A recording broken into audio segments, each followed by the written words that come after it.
Hey guys, welcome back to my channel. Today we're reading for Poetry Corner. So I'm reading a poem by one of my favorite poets.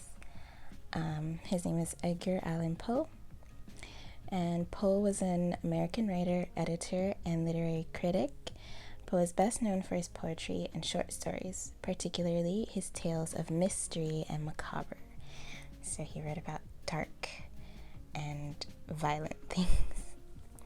He was born January 19th, 1809 in Boston, Massachusetts, and he died October 7th, 1849 at Church Home and Hospital in Baltimore, Maryland.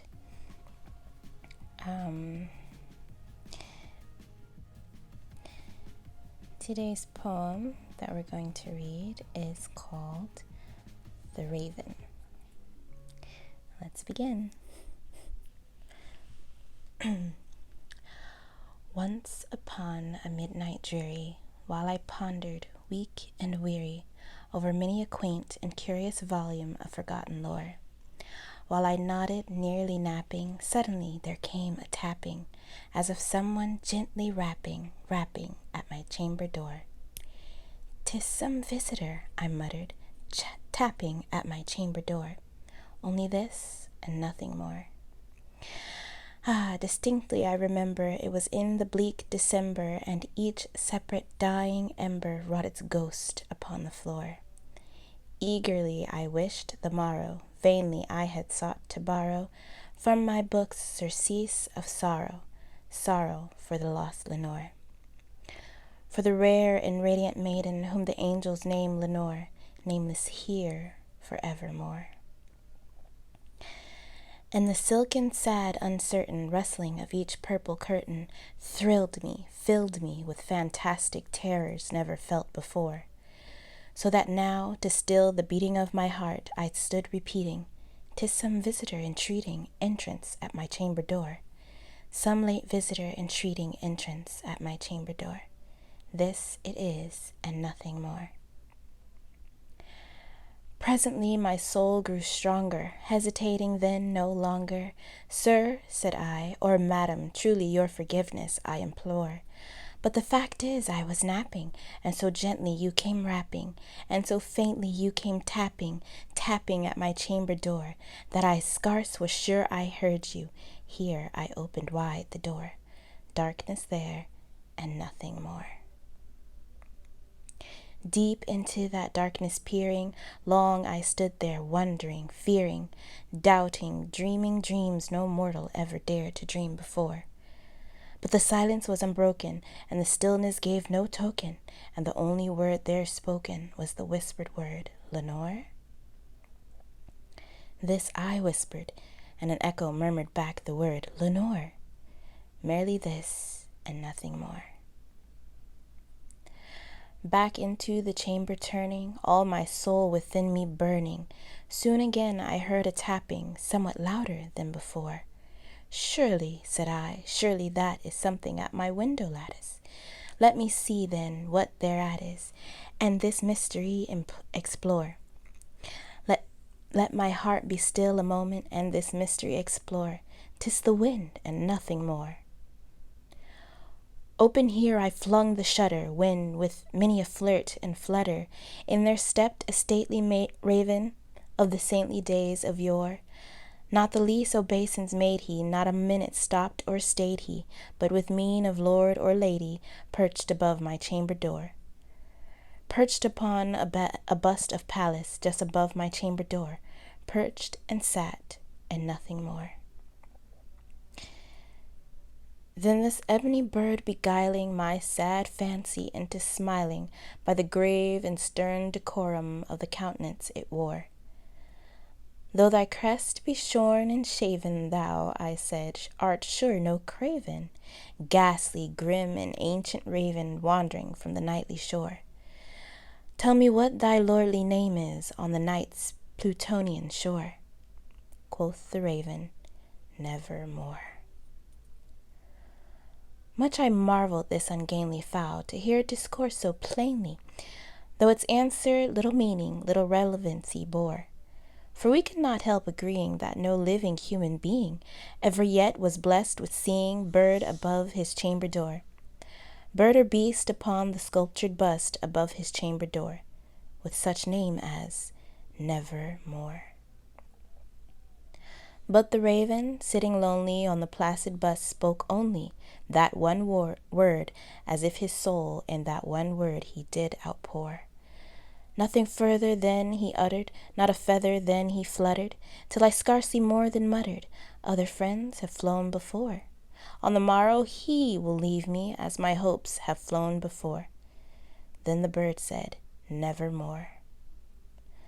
Startled at the stillness broken by reply so aptly spoken, doubtless, said I, what it utters is its only stock and store, caught from some unhappy master whom unmerciful disaster followed fast and followed faster, till his songs one burden bore, till the dirges of his hope that melancholy burden bore of never, nevermore. But the raven still beguiling my sad fancy into smiling, straight I wheeled a cushioned seat in front of bird and bust and door. Then upon the velvet sinking, I betook myself to linking fancy unto fancy, thinking with this ominous bird of yore, what this grim, ungainly, ghastly, gaunt, and ominous bird of yore meant in croaking nevermore. This I sat engaged in guessing, but no syllable expressing, to the fowl whose fiery eyes now burned into my bosom's core. This and more I sat divining, with my head at ease reclining on the cushion's velvet lining that the lamplight gloated o'er, but whose velvet violet lining with the lamplight gloating o'er she shall press, nevermore. Then, methought, the air grew denser, perfumed from unseen censer, swung by seraphim whose footfalls tinkled on the tufted floor. Wretch, I cried, thy God hath lent thee, by these angels he hath sent thee, respite and nepenthe from thy memories of Lenore. Quaff, oh quaff this kind nepenthe, and forget this lost Lenore. Quoth the raven, Nevermore. Prophet, said I, thing of evil, prophet still, if bird or devil, whether tempter sent or whether tempest tossed thee here ashore, desolate yet all undaunted, on this desert land enchanted, on this home by horror haunted, tell me truly, I implore, is there balm in Gilead? Tell me, I implore. Quoth the raven, Nevermore. Prophet, said I, thing of evil, prophet still, if bird or devil, by that heaven that bends above us, by that God we both adore, tell this soul with sorrow laden, if within the distant Aidenn it shall clasp a sainted maiden whom the angels name Lenore, clasp a rare and radiant maiden whom the angels name Lenore. Quoth the raven, Nevermore. Be that word our sign in parting, bird or fiend, I shrieked upstarting. Get thee back into the tempest and the night's Plutonian shore. Leave no black plume as a token of that lie thy soul hath spoken. Leave my loneliness unbroken. Quit the bust above my door. Take thy beak from out my heart and take thy form from off my door. Quoth the raven, Nevermore. And the raven, never flitting, still is sitting on the pallid bust of Pallas just above my chamber door. And his eyes have all the seeming of a demon's that is dreaming, and the lamplight o'er him streaming throws his shadow on the floor. And my soul from out that shadow that lies floating on the floor shall be lifted nevermore.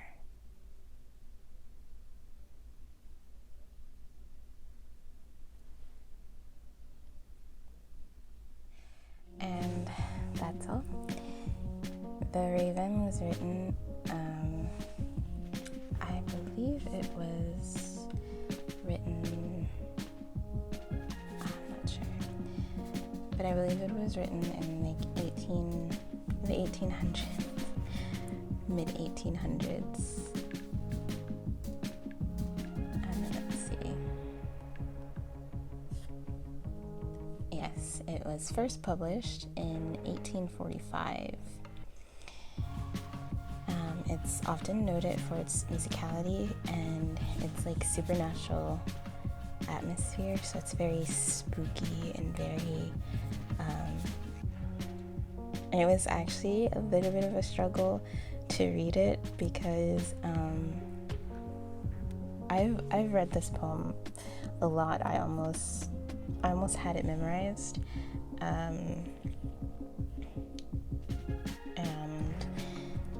but I don't think I've ever read it out loud.